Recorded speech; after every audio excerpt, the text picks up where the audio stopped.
ঝিনাইদহের কেপি বসুর ভবনের বর্তমান চিত্র। ঝিনাইদহ সদর থেকে কিছুটা দূরে হাটগোপালপুর, তারই পাশে সবুজে ঘেরা শান্ত হরিশঙ্করপুর গ্রামে দাঁড়িয়ে আছে এক নিঃশব্দ ইতিহাস, কেপি বসুর ভবন। শতবর্ষী এই স্থাপনাটি যেন আজও নিঃশব্দে বলে যায় এক সময়কার গৌরব গাথা। ব্রিটিশ আমলে নির্মিত এই ভবনটির নামকরণ করা হয় কালীপদ বসু, সংক্ষেপে কেপি বসুর নামে। তিনি ছিলেন একজন খ্যাতিমান গণিতবিদ ও শিক্ষক, যিনি এই অঞ্চলের শিক্ষা বিস্তারে রেখেছেন গুরুত্বপূর্ণ ভূমিকা। বাংলার বিখ্যাত গণিতবিদ অধ্যাপক কালীপদ বসু, সংক্ষেপে কেপি বসু, 1865 সালের ঝিনাইদহ সদর উপজেলার হরিশঙ্করপুর গ্রামেই জন্মগ্রহণ করেন। তার পিতা মহিমাচরণ বসু। কেপি বসুর শিক্ষা জীবনের সূচনা হয় নিজ গ্রামের পাঠশালায় মেধাবী শিক্ষক নসিমউদ্দিন মন্ডলের কাছে। কেপি বসুর গণিত মনস্কতা সৃষ্টিতে তার ভূমিকা অপরিসীম। তিনি 1982 সালের দিকে ঢাকা কলেজে গণিত শিক্ষক হিসেবে যোগদান করেন এবং আমৃত্যু ওই কলেজের অধ্যাপক হিসেবেই কর্মরত ছিলেন। এই জগৎ বিখ্যাত গণিতবিদ অধ্যাপক কালীপদ বসুর অনেক ছাত্রছাত্রী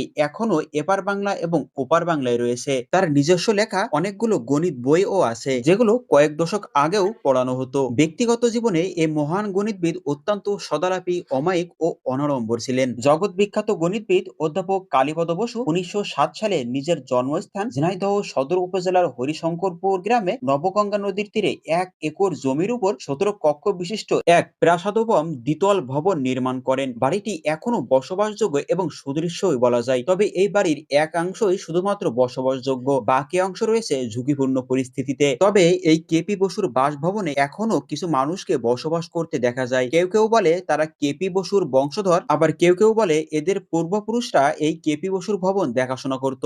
ইট আর চুন ছুরকির এই স্থাপত্যটি শুধু একটা ভবন নয়, এটা এক ইতিহাসের ধারক। বিশিষ্ট ইউরোপীয় ধাঁচে নির্মিত ভবনটির প্রতিটি কোণ যেন আজও বলছে তার অতীতের গল্প। বর্তমানে ভবনটি অনেকটাই অবহেলিত, সময়ের সঙ্গে সঙ্গে জৌলুস হারালেও এর ঐতিহাসিক গুরুত্ব অমলিন। সংরক্ষণ না করা হলে হয়তো একদিন হারিয়ে যাবে ইতিহাসের এই জীবন্ত নিদর্শন। নতুন প্রজন্মের কাছে এই ভবন হতে পারে জানার এক জানালা।